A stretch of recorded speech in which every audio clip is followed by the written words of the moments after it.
안녕하십니까, 책돌입니다. 오늘 소개해드릴 책은 약 없이 혈당 잡는 법입니다. 저자는 가토 마사토시, 출판사는 유노라이프입니다. 저자 소개를 간단하게 하겠습니다. 가토 마사토시, 약사, 체내 환경사, 약학 연구자이다. 대학에서 약학을 전공한 뒤 제약연구소에서 혈액 관련 연구에 종사했다. 그럼 바로 본문을 보도록 하겠습니다. 안심하십시오. 이제부터 약에 의존하지 않고 공복을 참지 않고 격렬한 운동을 하지 않고도 혈당을 낮추는 방법을 알려드리겠습니다. 돈이 들지 않고 단 몇 분이면 충분하며 당장 오늘부터 실천 가능합니다. 믿기지 않나요? 하지만 사실입니다. 우리 몸은 본래 혈당을 빠르게 낮추는 메커니즘을 지니고 있습니다. 다만 제대로 작동하지 못해서 혈당을 높이고 있을 뿐입니다.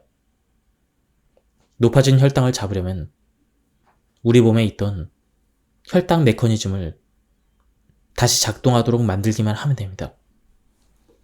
30년 전 저는 외국계 제약회사에서 당뇨병 검사 약품을 연구했습니다. 그 당시 어느 문헌에서 당뇨병에 대한 담의 문구를 읽었습니다. 혈당을 낮추는 호르몬인 인슐린과 세포에 존재하는 인슐린 수용체가 결합하면 혈액 속의 포도당이 세포 내로 흡수된다. 이 인슐린 수용체가 없거나 정상적으로 기능하지 않는 상태가 제2형 당뇨병이다. 요컨대 인슐린 수용체야말로 세포가 당을 받아들이는 스위치라는 이야기입니다.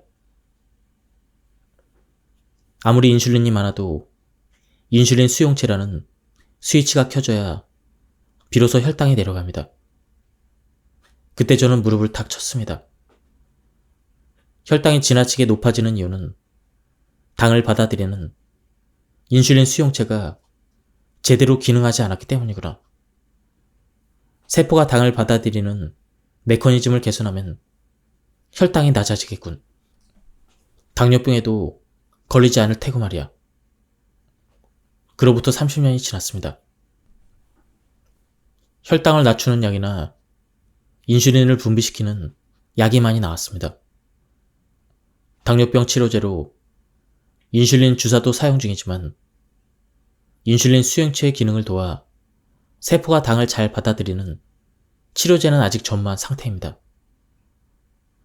혈당에 문제가 생겨 당뇨병 예비군으로 진단받으면 대부분 이런 조언을 듣습니다. 칼로리를 줄이세요. 당분이 많은 음식은 최대한 자제하세요. 하지만 식단을 조절해본 사람이라면 알고 있을 것입니다. 무작정 식이 조절을 하면 공복감과 스트레스를 견디다 못해 폭식하게 되고 금방 원래 체중으로 돌아간다는 사실 말이죠. 그러다 당뇨병에 걸리는 사례도 적지 않습니다.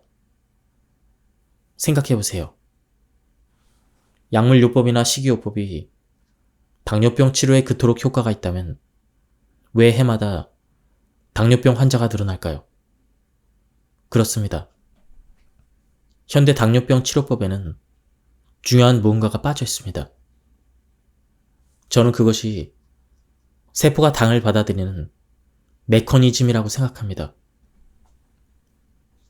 인슐린 수용체에 작용하는 약이 개발되지 않는 이상 본래 우리 몸에 프로그램된 혈당을 낮추는 메커니즘을 깨우는 것이야말로 최상의 치료법이다. 이것이 제가 오랜 연구를 통해 내린 결론입니다. 그렇다면 당을 받아들이는 시스템을 활성화하고 인슐린 수용체를 늘리려면 어떻게 해야 할까요? 방법은 간단합니다. 1. 근육운동 2. 단백질 섭취 위의 두 가지가 전부입니다. 이것이야말로 인간이 본래 가진 스스로 혈당을 낮추는 메커니즘을 일깨우는 비결입니다. 이 방법이 어렵지 않을까 미리 걱정하지 마세요. 하루 단 몇 분만 몸을 움직이고 평소 식단에 고기나 생선, 달걀을 추가하면 됩니다. 이 두 가지만 실천하면 약을 먹지 않고 힘들게 운동하지 않고 먹고 싶은 음식을 참지 않아도 여러분의 혈당 수치는 쑥쑥 내려갈 것입니다. 인슐린 저항성이란 혈당을 낮추는 호르몬인 인슐린이 충분히 분비되는데도 혈당이 떨어지지 않는 상태를 가리킵니다. 세포마다 당이 들어가는 입구가 있는데 그 입구가 열리지 않아 세포 안으로 당이 들어가지 못해 혈액 속에 넘쳐나는 것입니다. 인슐린 저항성이 높아지는 대표적인 원인은 내장지방의 증가입니다. 내장지방이 너무 많아지면 비대해진 지방세포에서 생리활성물질인 종양괴사인자가 분비되어 인슐린 기능을 방해합니다. 그 외에도 유전, 고지방 식습관, 스트레스 등이 원인으로 꼽힙니다. 약보다는 인슐린 저항성을 키워야 한다. 고혈압은 당뇨인에게 흔하게 동반되는 질병입니다. 혈당이 높은 상태가 오랫동안 이어지면 혈관이 손상되고 혈류가 나빠집니다. 그렇게 되면 혈관벽에 콜레스테롤 등이 쌓이기 쉬워지고 혈관이 점점 좁아져 혈압이 상승합니다. 이처럼 고혈압과 당뇨병은 동전의 양면처럼 밀접한 관계를 가집니다. 여러 연구에 따르면 고혈압 환자가 당뇨병에 걸릴 확률은 정상 혈압인의 사람보다 두세 배 이상 높다고 추산됩니다. 현재 일본 고혈압 협회에서는 수축기 혈압 140, 확장기 혈압 90을 고혈압 기준치로 삼습니다.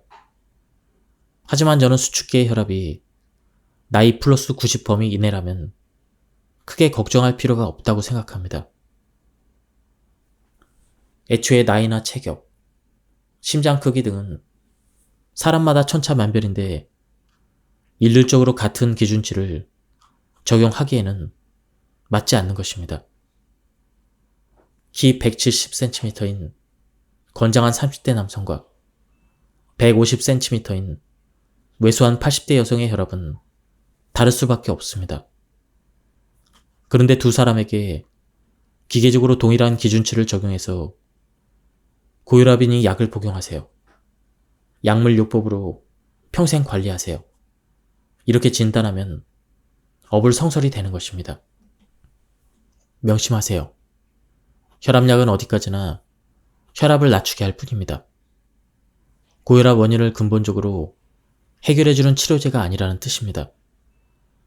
마찬가지로 당뇨병을 앓는다면 당뇨병 약으로 인슐린을 투입하기보다는 근본 원인이 되는 인슐린 저항성을 개선하는 일이 중요합니다. 음식에서 중요한 문제는 칼로리가 아닌 질입니다. 식사의 질이야말로 섭취한 영양분이 체내에서 어떤 영향을 미치는지를 결정하게 됩니다. 밥 한 공기, 고기 한 조각, 버터 한 조각이 모두 100kcal라고 해도 각각의 음식이 몸 안에서 하는 일은 전혀 다릅니다. 밥은 몸을 움직이는 에너지로, 고기는 몸의 재료로, 버터는 에너지와 세포와 호르몬의 구성 성분이 됩니다. 이처럼 영양소마다 고유한 역할이 있으며 그 균형을 잡아주는 것이 식사의 질입니다. 문제는 몸의 상태이다. 다이어트를 하면서 고칼로리 식품이라며 육류를 자제하는 사람이 많습니다. 하지만 이는 큰 오산입니다. 고기에 풍부하게 함유된 단백질은 근육의 재료가 되고 지방은 호르몬 재료와 체온을 높여주는 에너지가 됩니다. 근육을 만들고 체온을 높이고 기초 대사량을 올려주는 육류는 다이어트의 조력자이지 결코 방해꾼이 아닙니다. 거듭 강조하지만 문제는 과도한 당질이나 과도한 칼로리가 아닙니다. 근육 부족, 단백질 부족으로 당질을 제대로 사용하지 못하는 그러한 것이 문제입니다. 결국 몸에서 혈당이 제대로 쓰이지 못하는 상태가 모든 문제의 출발점이라고 볼 수가 있습니다. 혈당의 80%를 흡수하는 근육. 당뇨병에 걸리면 당 흡수량이 정상인의 절반까지 떨어집니다. 당 흡수량이 떨어지면 어떻게 될까요? 흡수되지 못한 당이 혈액에 쌓여 혈당이 남아돌게 됩니다. 당 흡수량이 큰 폭으로 줄어드는 것을 그래프로 확인해 보겠습니다. 바로 골격근, 즉 근육입니다. 내장, 지방, 뇌에서 이루어지는 당 흡수량은 정상인과 큰 변화가 없는 반면 골격근에서는 당 흡수량이 크게 감소함을 알 수가 있습니다. 인체에서 당을 가장 많이 소비하는 곳은 근육입니다. 혈당의 80% 이상이 근골격근으로 흡수됩니다. 그런데 근육에서 당이 제대로 흡수되지 않는다면 어떻게 될까요? 혈액 속에 당이 넘쳐나겠죠? 이것이야말로 먹는 양이 변하지 않음에도 혈당치가 올라가는 이유입니다. 근육이 수축하면 포도당 수용체가 세포 표면으로 이동해 세포 안으로 당을 받아들입니다. 게다가 그 효과는 인슐린에 버금갈 정도로 강력합니다. 그동안 건강서적, 의료인, 미디어 등에서 오직 인슐린만이 혈당을 직접적으로 낮출 수 있다라는 말을 많이 들었을 것입니다. 그래서 근육도 같은 역할을 한다고 하면 의아하게 생각할 수도 있지만 이는 명백한 사실입니다. 근육이 인슐린 역할을 한다. 평소 근육을 많이 움직이면 인슐린 없이도 혈당을 낮출 수 있다는 말이죠.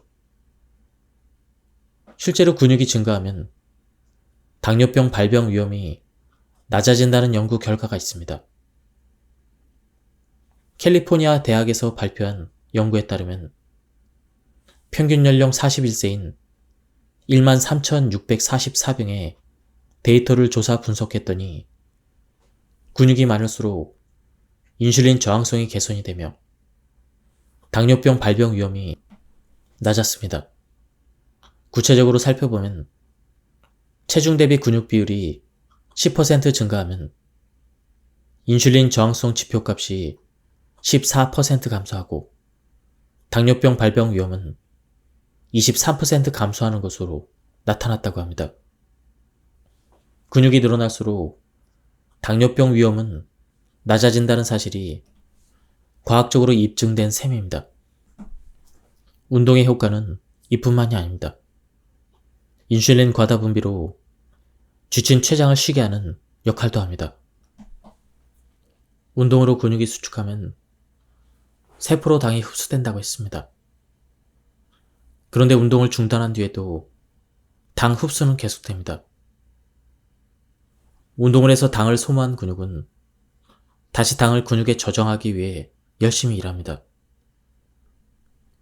설령 인슐린이 많이 분비되지 않더라도 근육이 포도당 수용체를 세포 표면에 다수 발현시켜 당을 흡수하려 합니다.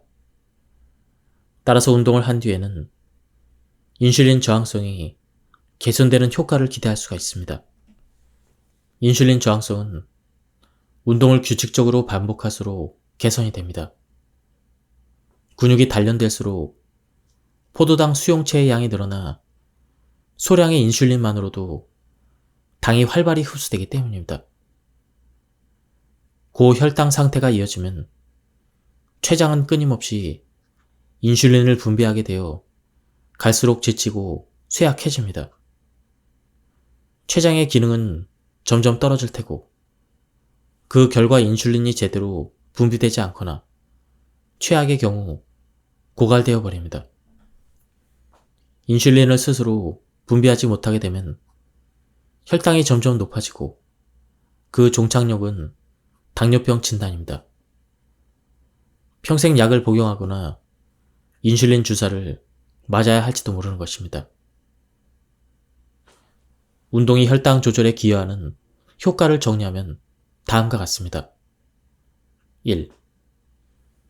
인슐린 없이도 당을 흡수할 수가 있다. 2. 운동을 한 뒤에 인슐린 저항성이 개선이 된다. 3. 소량의 인슐린만으로도 혈당이 쉽게 떨어진다. 4. 인슐린 분비가 억제되어 췌장을 쉬게 해준다. 집안일이나 회사 업무 등 일상에서 몸을 움직이기, 걷기처럼 비교적 신체적 부담이 적은 유산소 운동, 스트레칭과 같은 가벼운 체조. 안타깝지만 이런 가벼운 유산소 운동으로 혈당을 낮추는 효과를 기대하기는 어렵습니다. 혈당을 낮추려면 어떤 운동이 적합할까요? 운동으로 당을 소비하고 체내당의 80% 이상을 흡수하는 골격근을 강화하는 운동, 바로 무산소 운동입니다. 유산소 운동의 목적이 지방 연소와 심폐기능 강화라면 무산소 운동의 목적은 근육 강화입니다. 무산소 운동은 산소를 크게 필요로 하지 않으면서 당을 에너지원으로 삼아 단기간 근력을 단련하는 운동입니다.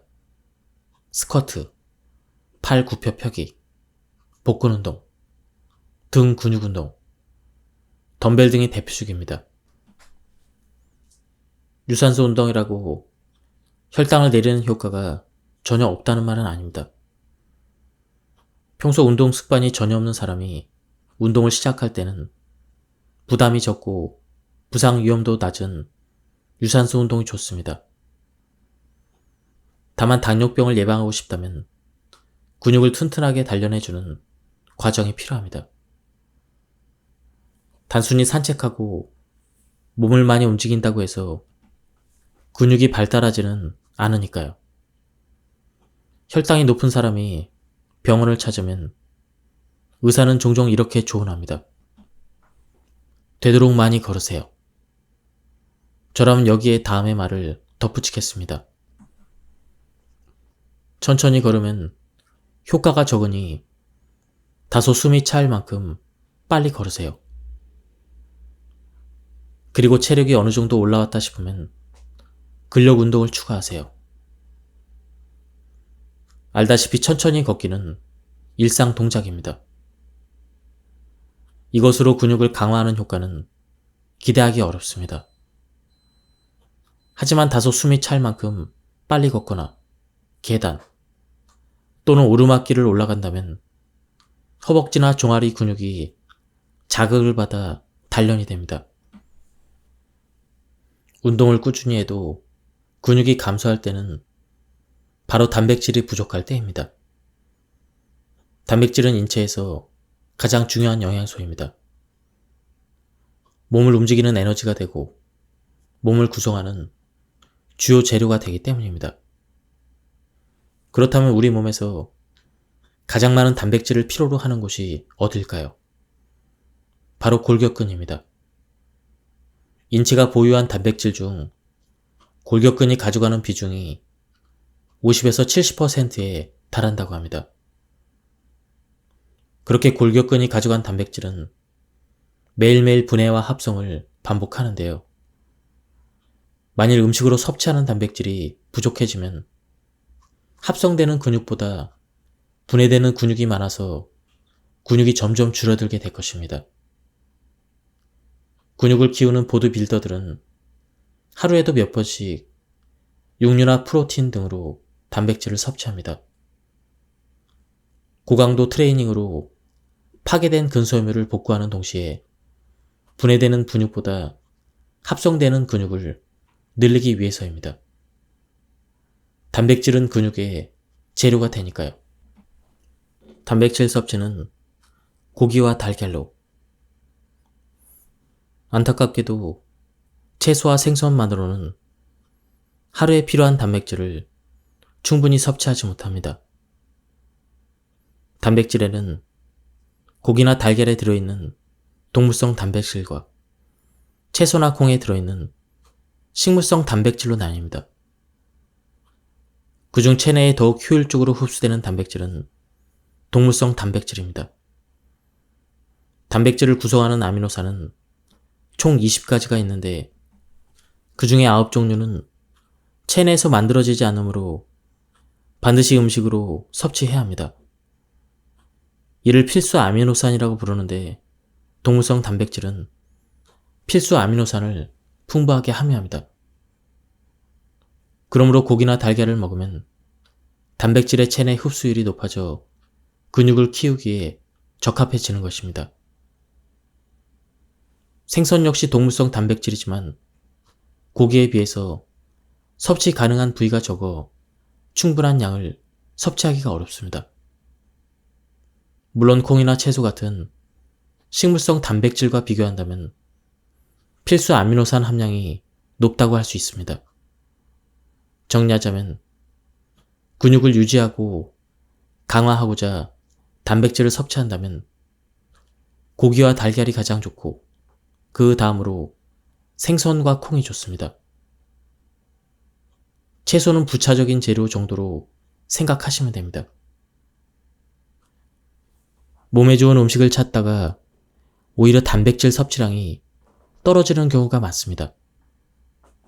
식단에 고기와 달걀 등 동물성 단백질 섭취량을 늘리도록 합시다. 이번 장에서는 혈당이 내려가는 몸을 만들기 위해 구체적으로 무엇을 해야 되는지 살펴보겠습니다. 우리가 해야 될 일은 단 2가지. 근력 운동과 단백질 섭취입니다. 그럼 단백질 섭취부터 알아봅시다. 단백질을 섭취하는 포인트는 3가지입니다. 첫 번째로는 무엇을 섭취할지, 두 번째는 언제 섭취할지, 마지막으로는 얼마나 섭취할지를 아는 것입니다. 1. 무엇부터 섭취할까? 고기, 달걀, 생선부터 섭취한다. 단백질을 섭취하려면 뭐니 해도 체내 흡수되는 비율이 탁월한 동물성 단백질이 가장 좋습니다.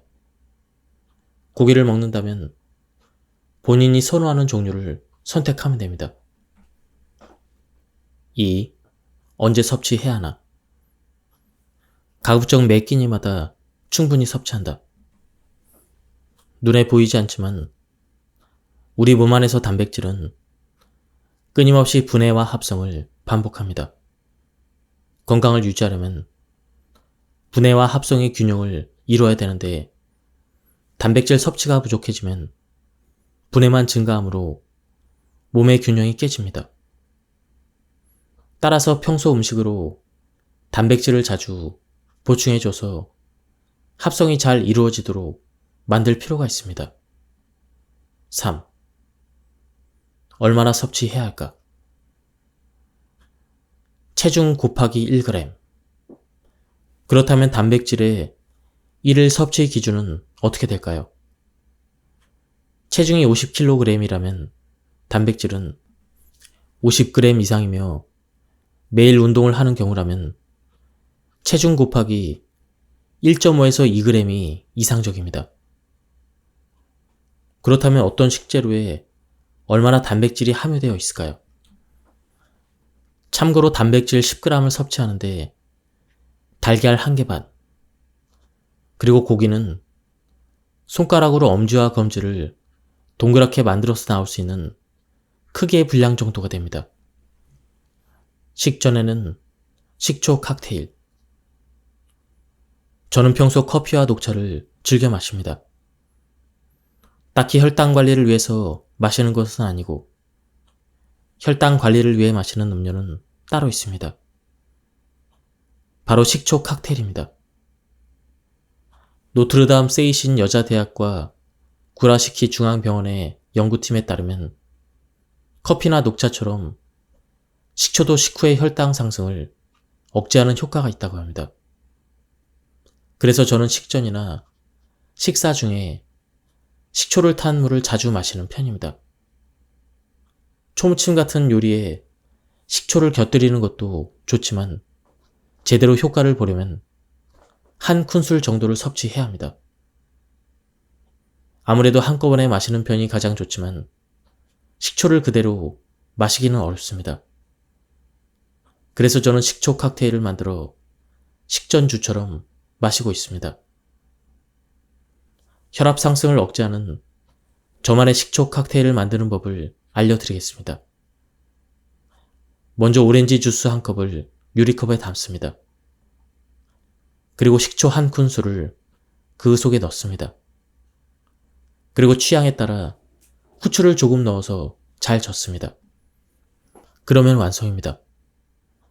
상큼한 신맛과 주스의 단맛이 어우러져 식욕을 돋구는 효과도 있으니 혈당이 걱정되는 사람이라면 꼭 시도해 보시길 바랍니다.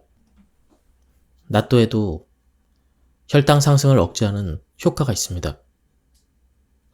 낫또 특유의 끈적끈적한 성분인 폴리가마 글루탐산이 혈당을 낮추는 역할을 합니다. 최근에는 폴리가마 글루탐산 함량을 높인 낫또 개발에 주력하는 식품업체도 등장했습니다. 더군다나 낫또에 풍부하게 함유된 식이섬유도 혈당 상승을 억제하는 기능을 강화한다고 합니다. 낫또에 날달걀을 곁들인다면 혈당 강화 작용과 단백질 강화를 모두 충족하는 그야말로 최고의 당뇨 예방 식단이 완성이 됩니다. 아침은 혈당이 급하게 올라가기 쉬운 시간인 만큼 아침 식사로 추천합니다. 올리브유도 혈당 상승을 억제하는 효과가 있습니다. 이탈리아에서 진행된 연구에 따르면 빵에 올리브유, 버터, 옥수수유를 각각 발라서 섭취한 뒤에 혈당 변화를 조사했더니 올리브유의 혈당 변화가 가장 완만한 것으로 나타났습니다. 유지류가 당질의 흡수를 늦춘다는 사실은 널리 알려져 있지만 그 중에서도 올리브유에서 그 효과가 가장 두드러졌습니다. 올리브유에는 올레인산이라는 불포화 지방산이 풍부하게 함유되어 있습니다. 최근 연구에 따르면 올레인산이 많이 함유된 음식을 먹으면 제2형 당뇨병 위험이 낮아지는 것으로 밝혀졌습니다. 몸에 큰 근육을 키워서 혈당을 내리는 법. 혈당치는 통상 식후 1시간 뒤에 정점을 찍습니다. 이 수치를 최대한 낮추려면 식전에 체조를 해야 바람직합니다. 구체적인 과정은 다음과 같습니다.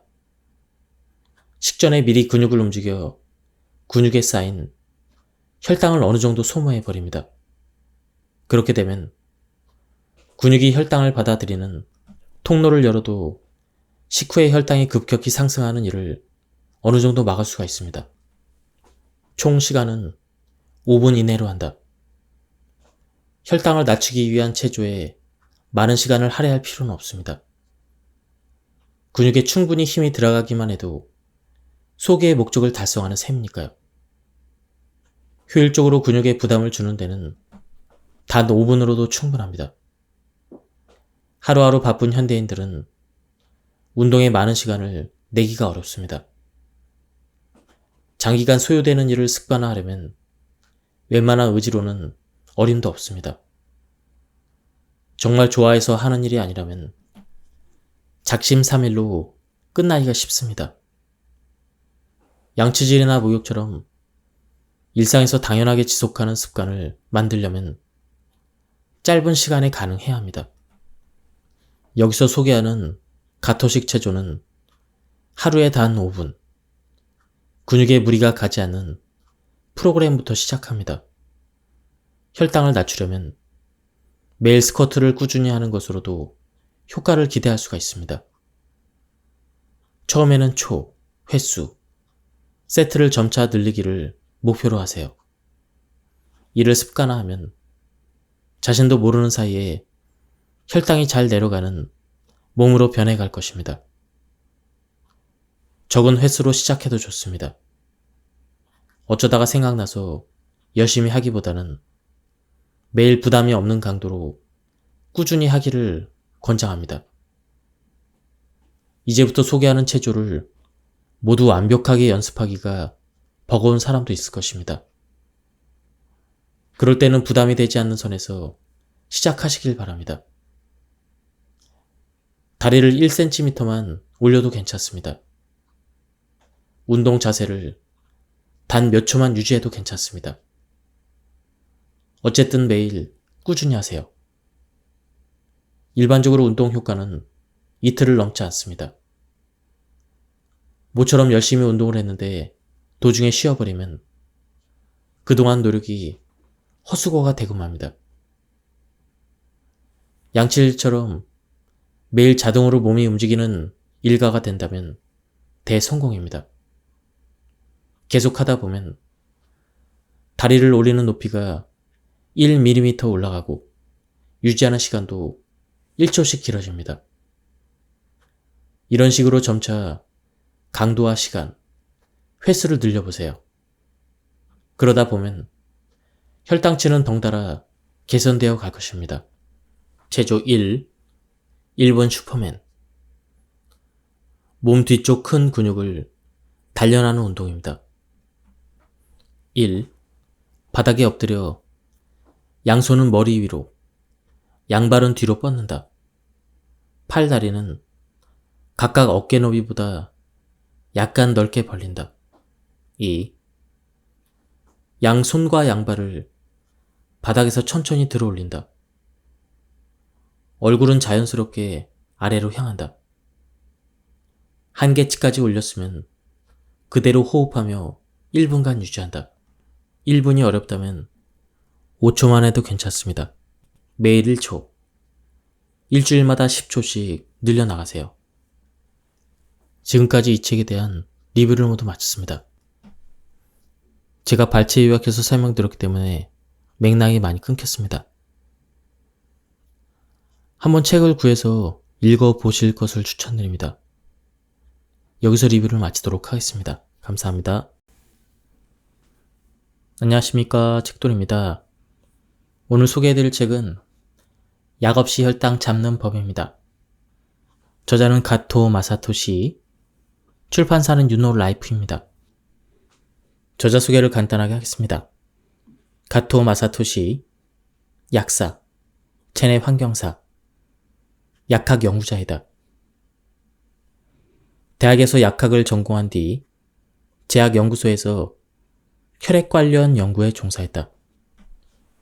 그럼 바로 본문을 보도록 하겠습니다. 안심하십시오.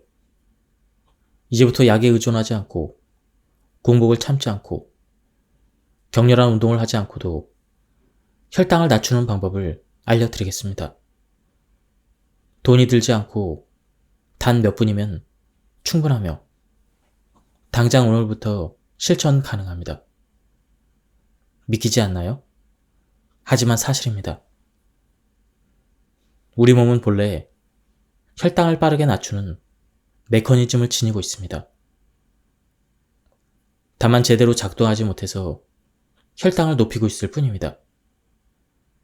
높아진 혈당을 잡으려면 우리 몸에 있던 혈당 메커니즘을 다시 작동하도록 만들기만 하면 됩니다.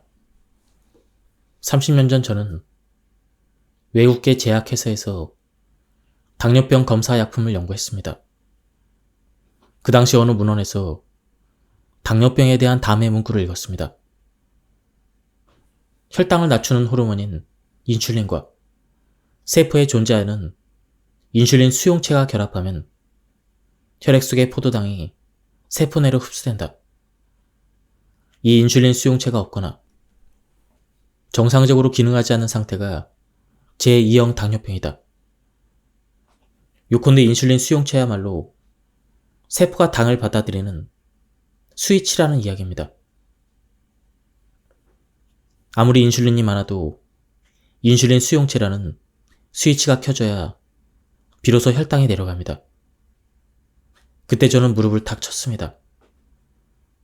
혈당이 지나치게 높아지는 이유는 당을 받아들이는 인슐린 수용체가 제대로 기능하지 않았기 때문이구나. 세포가 당을 받아들이는 메커니즘을 개선하면 혈당이 낮아지겠군. 당뇨병에도 걸리지 않을 테고 말이야. 그로부터 30년이 지났습니다. 혈당을 낮추는 약이나 인슐린을 분비시키는 약이 많이 나왔습니다. 당뇨병 치료제로 인슐린 주사도 사용 중이지만 인슐린 수용체의 기능을 도와 세포가 당을 잘 받아들이는 치료제는 아직 전무한 상태입니다. 혈당에 문제가 생겨 당뇨병 예비군으로 진단받으면 대부분 이런 조언을 듣습니다. 칼로리를 줄이세요. 당분이 많은 음식은 최대한 자제하세요. 하지만 식단을 조절해본 사람이라면 알고 있을 것입니다.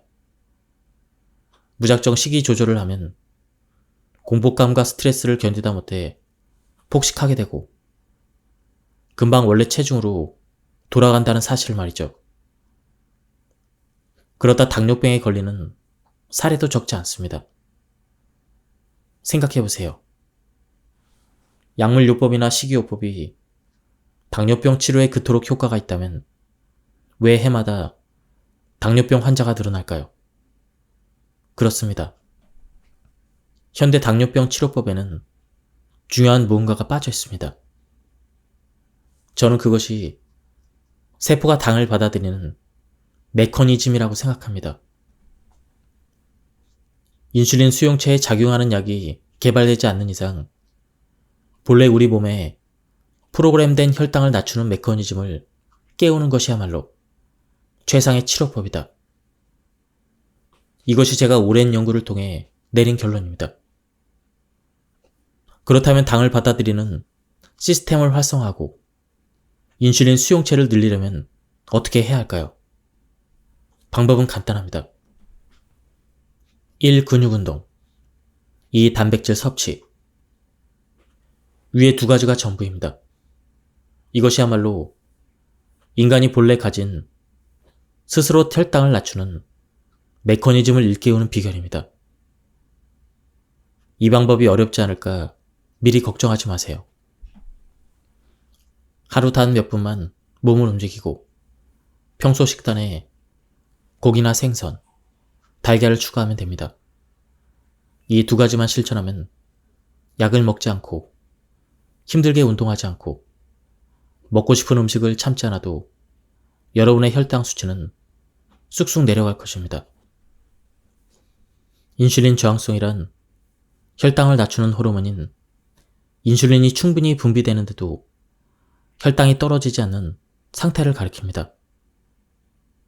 세포마다 당이 들어가는 입구가 있는데 그 입구가 열리지 않아 세포 안으로 당이 들어가지 못해 혈액 속에 넘쳐나는 것입니다. 인슐린 저항성이 높아지는 대표적인 원인은 내장지방의 증가입니다. 내장지방이 너무 많아지면 비대해진 지방세포에서 생리활성물질인 종양괴사인자가 분비되어 인슐린 기능을 방해합니다.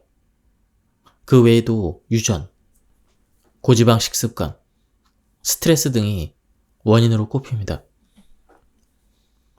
약보다는 인슐린 저항성을 키워야 한다. 고혈압은 당뇨인에게 흔하게 동반되는 질병입니다. 혈당이 높은 상태가 오랫동안 이어지면 혈관이 손상되고 혈류가 나빠집니다. 그렇게 되면 혈관벽에 콜레스테롤 등이 쌓이기 쉬워지고 혈관이 점점 좁아져 혈압이 상승합니다. 이처럼 고혈압과 당뇨병은 동전의 양면처럼 밀접한 관계를 가집니다. 여러 연구에 따르면 고혈압 환자가 당뇨병에 걸릴 확률은 정상 혈압인의 사람보다 두세 배 이상 높다고 추산됩니다. 현재 일본 고혈압 협회에서는 수축기 혈압 140, 확장기 혈압 90을 고혈압 기준치로 삼습니다. 하지만 저는 수축기의 혈압이 나이 플러스 90 범위 이내라면 크게 걱정할 필요가 없다고 생각합니다. 애초에 나이나 체격, 심장 크기 등은 사람마다 천차만별인데 일률적으로 같은 기준치를 적용하기에는 맞지 않는 것입니다. 키 170cm인 건장한 30대 남성과 150cm인 왜소한 80대 여성의 혈압은 다를 수밖에 없습니다. 그런데 두 사람에게 기계적으로 동일한 기준치를 적용해서 고혈압이니 약을 복용하세요. 약물요법으로 평생 관리하세요. 이렇게 진단하면 어불성설이 되는 것입니다. 명심하세요. 혈압약은 어디까지나 혈압을 낮추게 할 뿐입니다. 고혈압 원인을 근본적으로 해결해주는 치료제가 아니라는 뜻입니다. 마찬가지로 당뇨병을 앓는다면 당뇨병 약으로 인슐린을 투입하기보다는 근본 원인이 되는 인슐린 저항성을 개선하는 일이 중요합니다. 음식에서 중요한 문제는 칼로리가 아닌 질입니다. 식사의 질이야말로 섭취한 영양분이 체내에서 어떤 영향을 미치는지를 결정하게 됩니다.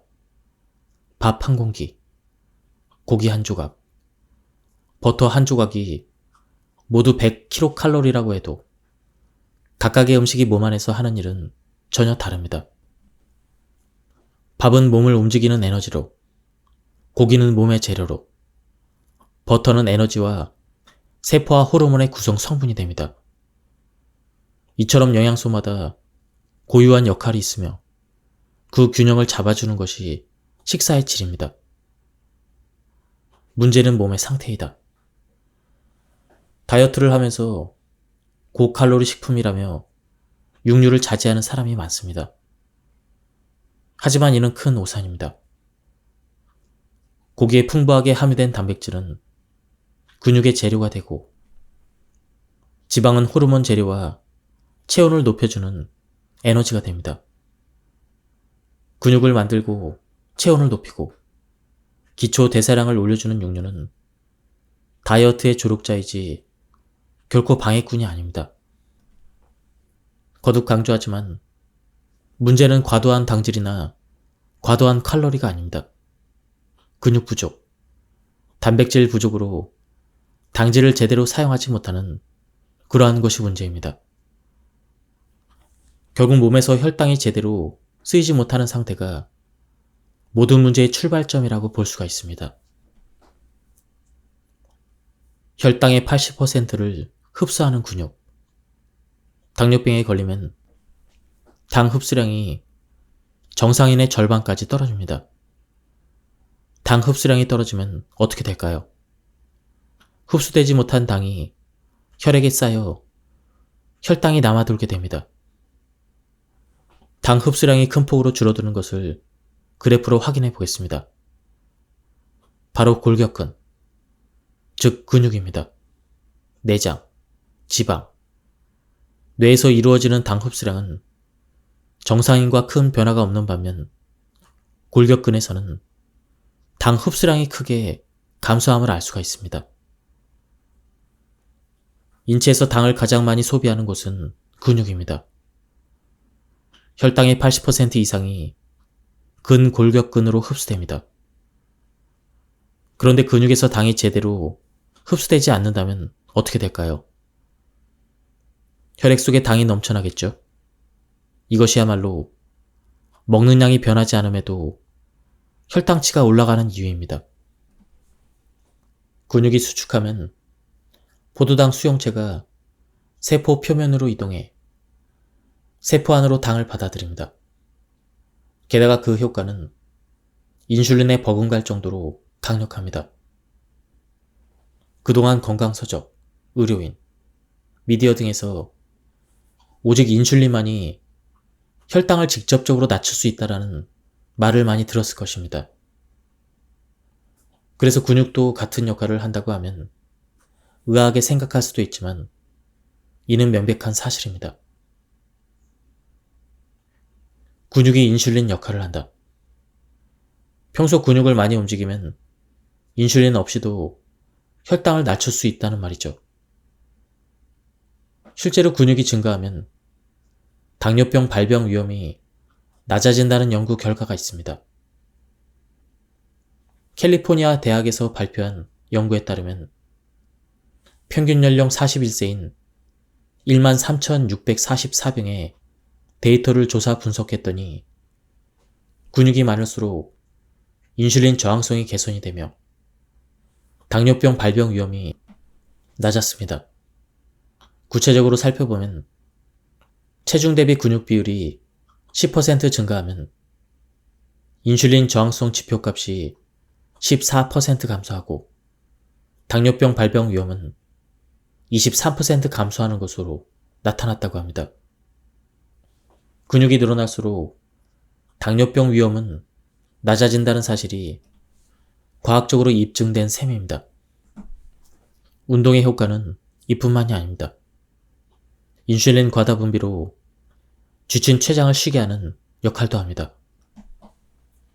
운동으로 근육이 수축하면 세포로 당이 흡수된다고 했습니다.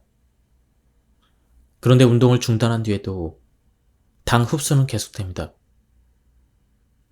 운동을 해서 당을 소모한 근육은 다시 당을 근육에 저장하기 위해 열심히 일합니다. 설령 인슐린이 많이 분비되지 않더라도 근육이 포도당 수용체를 세포 표면에 다수 발현시켜 당을 흡수하려 합니다. 따라서 운동을 한 뒤에는 인슐린 저항성이 개선되는 효과를 기대할 수가 있습니다. 인슐린 저항성은 운동을 규칙적으로 반복할수록 개선이 됩니다. 근육이 단련될수록 포도당 수용체의 양이 늘어나 소량의 인슐린만으로도 당이 활발히 흡수되기 때문입니다. 고혈당 상태가 이어지면 췌장은 끊임없이 인슐린을 분비하게 되어 갈수록 지치고 쇠약해집니다. 췌장의 기능은 점점 떨어질 테고 그 결과 인슐린이 제대로 분비되지 않거나 최악의 경우 고갈되어 버립니다. 인슐린을 스스로 분비하지 못하게 되면 혈당이 점점 높아지고 그 종착역은 당뇨병 진단입니다. 평생 약을 복용하거나 인슐린 주사를 맞아야 할지도 모르는 것입니다. 운동이 혈당 조절에 기여하는 효과를 정리하면 다음과 같습니다. 1. 인슐린 없이도 당을 흡수할 수가 있다. 2. 운동을 한 뒤에 인슐린 저항성이 개선이 된다. 3. 소량의 인슐린만으로도 혈당이 쉽게 떨어진다. 4. 인슐린 분비가 억제되어 췌장을 쉬게 해준다. 집안일이나 회사 업무 등 일상에서 몸을 움직이기, 걷기처럼 비교적 신체적 부담이 적은 유산소 운동, 스트레칭과 같은 가벼운 체조. 안타깝지만 이런 가벼운 유산소 운동으로 혈당을 낮추는 효과를 기대하기는 어렵습니다. 혈당을 낮추려면 어떤 운동이 적합할까요? 운동으로 당을 소비하고 체내당의 80% 이상을 흡수하는 골격근을 강화하는 운동, 바로 무산소 운동입니다. 유산소 운동의 목적이 지방 연소와 심폐 기능 강화라면 무산소 운동의 목적은 근육 강화입니다. 무산소 운동은 산소를 크게 필요로 하지 않으면서 당을 에너지원으로 삼아 단기간 근력을 단련하는 운동입니다. 스쿼트, 팔 굽혀 펴기, 복근 운동, 등 근육 운동, 덤벨 등이 대표적입니다. 유산소 운동이라고 혈당을 내리는 효과가 전혀 없다는 말은 아닙니다. 평소 운동 습관이 전혀 없는 사람이 운동을 시작할 때는 부담이 적고 부상 위험도 낮은 유산소 운동이 좋습니다. 다만 당뇨병을 예방하고 싶다면 근육을 튼튼하게 단련해주는 과정이 필요합니다. 단순히 산책하고 몸을 많이 움직인다고 해서 근육이 발달하지는 않으니까요. 혈당이 높은 사람이 병원을 찾으면 의사는 종종 이렇게 조언합니다. 되도록 많이 걸으세요. 저라면 여기에 다음의 말을 덧붙이겠습니다. 천천히 걸으면 효과가 적으니 다소 숨이 차일 만큼 빨리 걸으세요. 그리고 체력이 어느 정도 올라왔다 싶으면 근력 운동을 추가하세요. 알다시피 천천히 걷기는 일상 동작입니다. 이것으로 근육을 강화하는 효과는 기대하기 어렵습니다.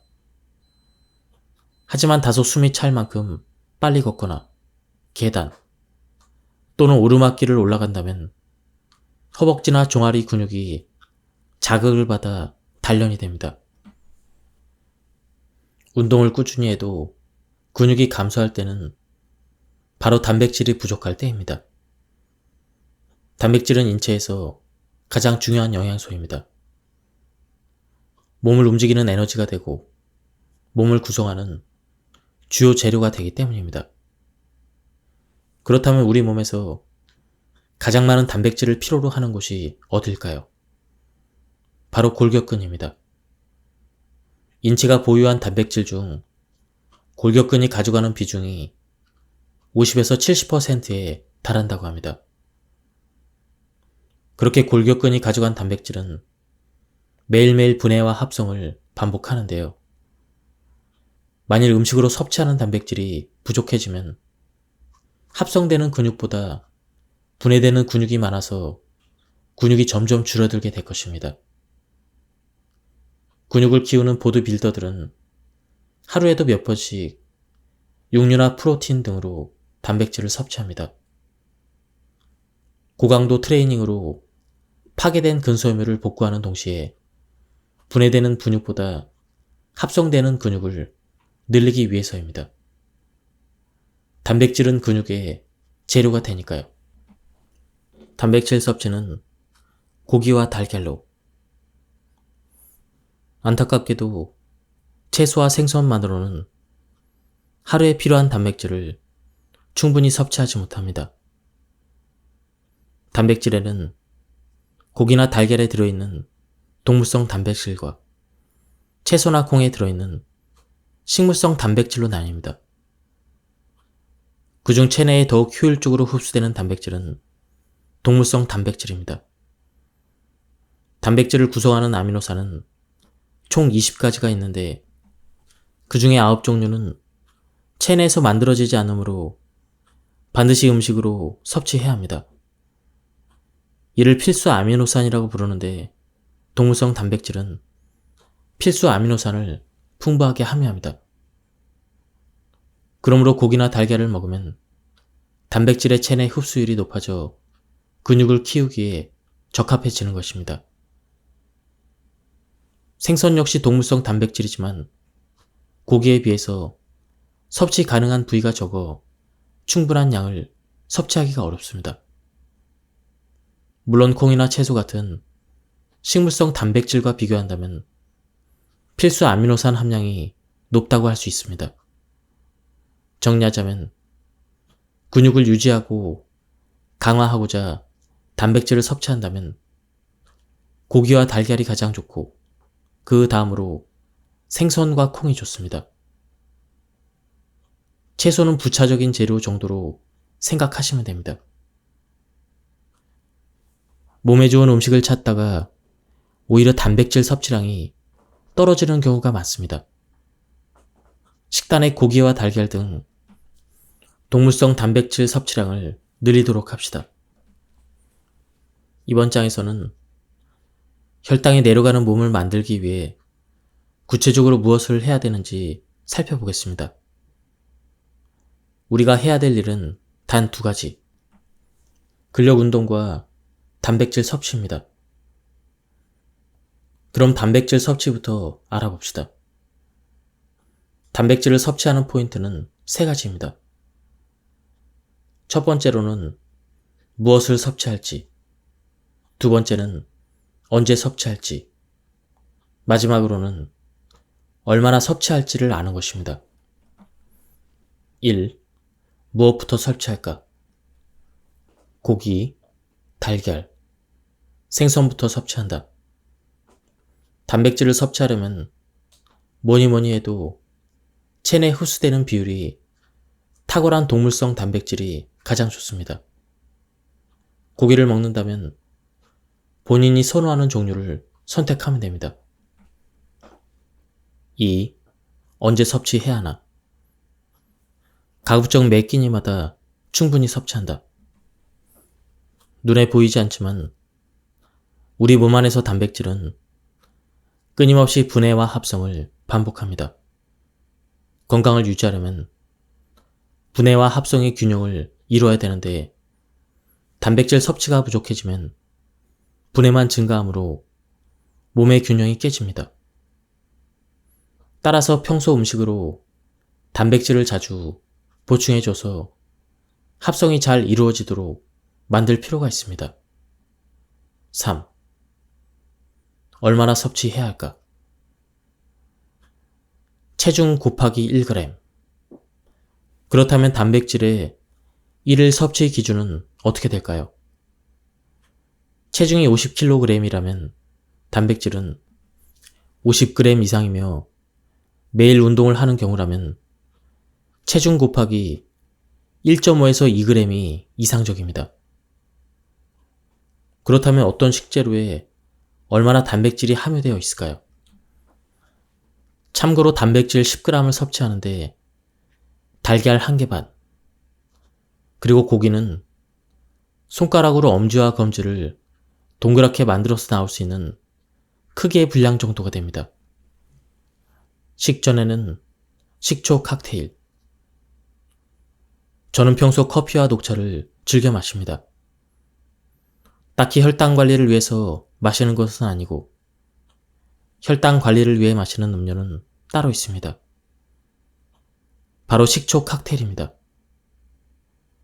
노트르담 세이신 여자대학과 구라시키 중앙병원의 연구팀에 따르면 커피나 녹차처럼 식초도 식후의 혈당 상승을 억제하는 효과가 있다고 합니다.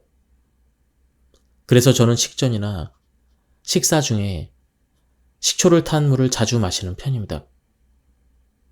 초무침 같은 요리에 식초를 곁들이는 것도 좋지만 제대로 효과를 보려면 한 큰술 정도를 섭취해야 합니다. 아무래도 한꺼번에 마시는 편이 가장 좋지만 식초를 그대로 마시기는 어렵습니다. 그래서 저는 식초 칵테일을 만들어 식전주처럼 마시고 있습니다. 혈압 상승을 억제하는 저만의 식초 칵테일을 만드는 법을 알려드리겠습니다.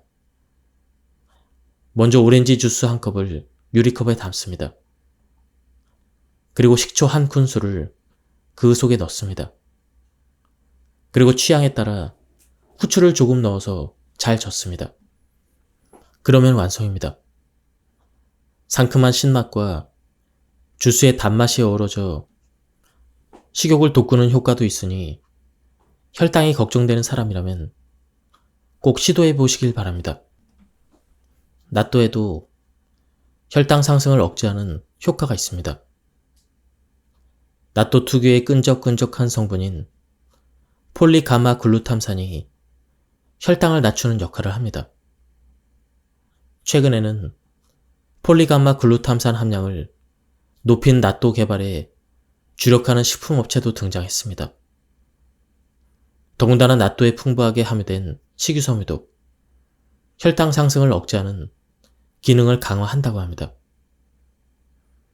나또에 날달걀을 곁들인다면 혈당 강화 작용과 단백질 강화를 모두 충족하는 그야말로 최고의 당뇨 예방 식단이 완성이 됩니다.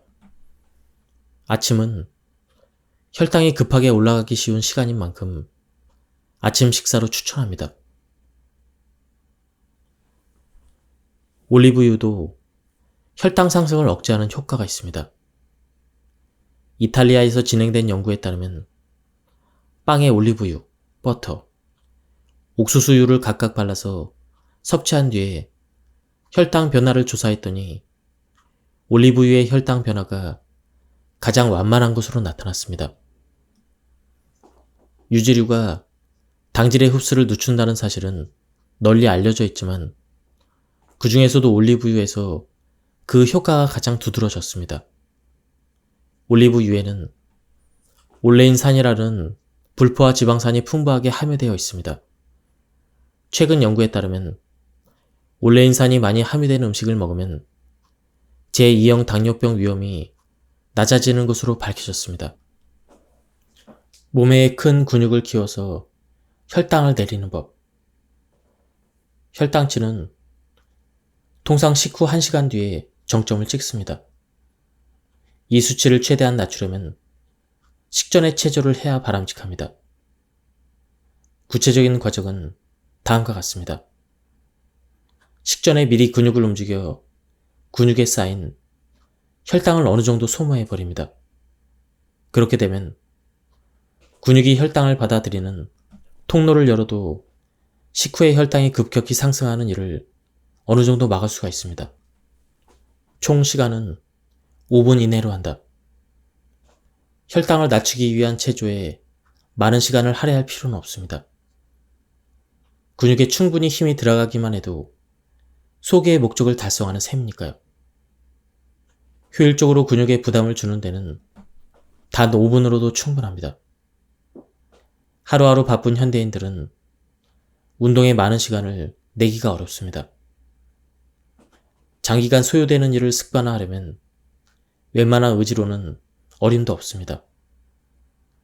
정말 좋아해서 하는 일이 아니라면 작심삼일로 끝나기가 쉽습니다. 양치질이나 목욕처럼 일상에서 당연하게 지속하는 습관을 만들려면 짧은 시간에 가능해야 합니다. 여기서 소개하는 가토식 체조는 하루에 단 5분, 근육에 무리가 가지 않는 프로그램부터 시작합니다. 혈당을 낮추려면 매일 스쿼트를 꾸준히 하는 것으로도 효과를 기대할 수가 있습니다. 처음에는 초, 횟수, 세트를 점차 늘리기를 목표로 하세요. 이를 습관화하면 자신도 모르는 사이에 혈당이 잘 내려가는 몸으로 변해갈 것입니다. 적은 횟수로 시작해도 좋습니다. 어쩌다가 생각나서 열심히 하기보다는 매일 부담이 없는 강도로 꾸준히 하기를 권장합니다. 이제부터 소개하는 체조를 모두 완벽하게 연습하기가 버거운 사람도 있을 것입니다. 그럴 때는 부담이 되지 않는 선에서 시작하시길 바랍니다. 다리를 1cm만 올려도 괜찮습니다. 운동 자세를 단 몇 초만 유지해도 괜찮습니다. 어쨌든 매일 꾸준히 하세요. 일반적으로 운동 효과는 이틀을 넘지 않습니다. 모처럼 열심히 운동을 했는데 도중에 쉬어버리면 그동안 노력이 헛수고가 되고 맙니다. 양치질처럼 매일 자동으로 몸이 움직이는 일과가 된다면 대성공입니다. 계속 하다 보면 다리를 올리는 높이가 1mm 올라가고 유지하는 시간도 1초씩 길어집니다. 이런 식으로 점차 강도와 시간, 횟수를 늘려보세요. 그러다 보면 혈당치는 덩달아 개선되어 갈 것입니다. 체조 1. 1번 슈퍼맨. 몸 뒤쪽 큰 근육을 단련하는 운동입니다. 1. 바닥에 엎드려 양손은 머리 위로, 양발은 뒤로 뻗는다. 팔, 다리는 각각 어깨 너비보다 약간 넓게 벌린다. 2. 양손과 양발을 바닥에서 천천히 들어 올린다. 얼굴은 자연스럽게 아래로 향한다. 한계치까지 올렸으면 그대로 호흡하며 1분간 유지한다. 1분이 어렵다면 5초만 해도 괜찮습니다. 매일 1초, 일주일마다 10초씩 늘려나가세요. 지금까지 이 책에 대한 리뷰를 모두 마쳤습니다. 제가 발췌 요약해서 설명드렸기 때문에 맥락이 많이 끊겼습니다. 한번 책을 구해서 읽어보실 것을 추천드립니다. 여기서 리뷰를 마치도록 하겠습니다. 감사합니다.